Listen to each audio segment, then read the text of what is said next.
বাসী আজকে আপনাদের সামনে খুব গুরুত্বপূর্ণ এবং মর্মাহত একটি বিষয় নিয়ে কথা বলতে আসছি। আমি কথা বলতে পারতেছি না, অসুস্থ। তারপরেও যদি কিছু না বলি তাহলে আপনারা হয়তো আমাকে সন্দেহ করতে পারেন, তাই আমি আমার কিছু কথা আপনাদের সাথে শেয়ার করার প্রয়োজন মনে করলাম।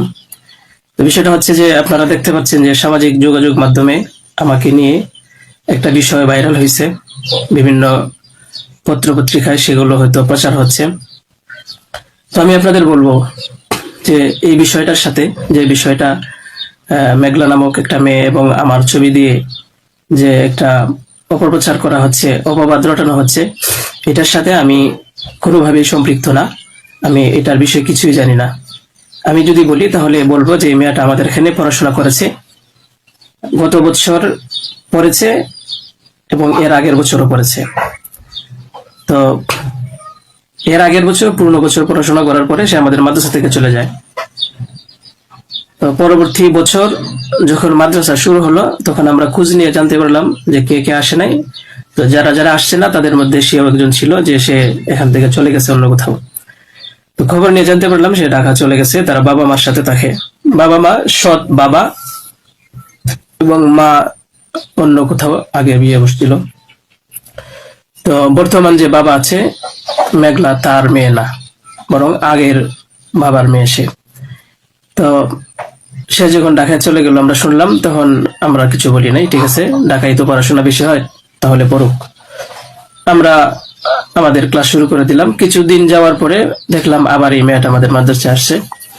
তো আসার পরে জিজ্ঞাসা করা হলো যে কেন, কি অবস্থা, কোথা থেকে আসছো? সে বললো যে ঢাকায় চলে গেছিলাম, এখন নানা ভাই জোর করে নিয়ে আসছে আমারে।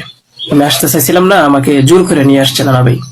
দেশবাসী, আমি আপনাদের সাথে শুধু এই কথাটাই বলতে চাই যে যে মেয়েটা এখানে আসতে চাইছিল না, চাচ্ছিল না, তাকে কেন জোর করে আনা হলো? তাকে জোর করে আনার পিছনে কি কারণ ছিল বা তার কি স্বার্থ ছিল? পরবর্তীতে আমরা এটাও জানতে পারি যে এই মেয়েটা তার এই নানার সাথে রাতের বেলা ঘুমায়। সে নিজেই বলছে।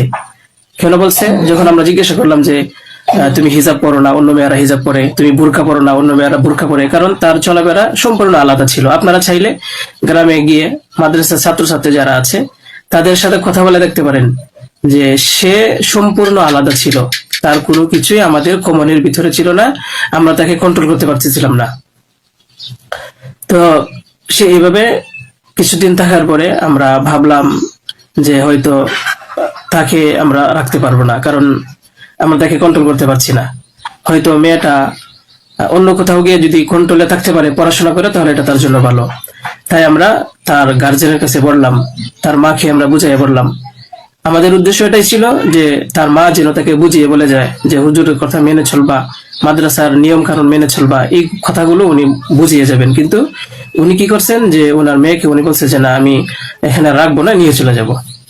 তো আমাদের এখান থেকে প্রায় 5-6 মাস আগে আমাদের মাদ্রাসা থেকে নিয়ে চলে গেছে। হয়তো পরবর্তীতে খবর নিয়ে জানতে পারলাম সিলেটে যেখানে উনি থাকে সেখানে নিয়ে গেছে। তো নিয়ে যাওয়ার পরে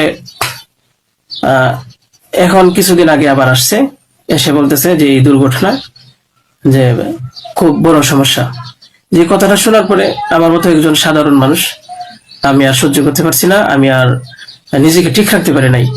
আমি একেবারে অসুস্থ হয়ে পড়ছি। কারণ আপনারা হয়তো জানেন যে অনেকেই, আমার ফ্যামিলি আছে, আমার বাচ্চা আছে, আমার বিবি সাহেব আছে, আমার আত্মীয় স্বজন আছে। আপনারা বলুন তো, আমার নামে যে বিষয়টা প্রচার হচ্ছে, এটা আমার ফ্যামিলির লোকেরা দেখে আমাকে কি বলছে, কি ভাবছে?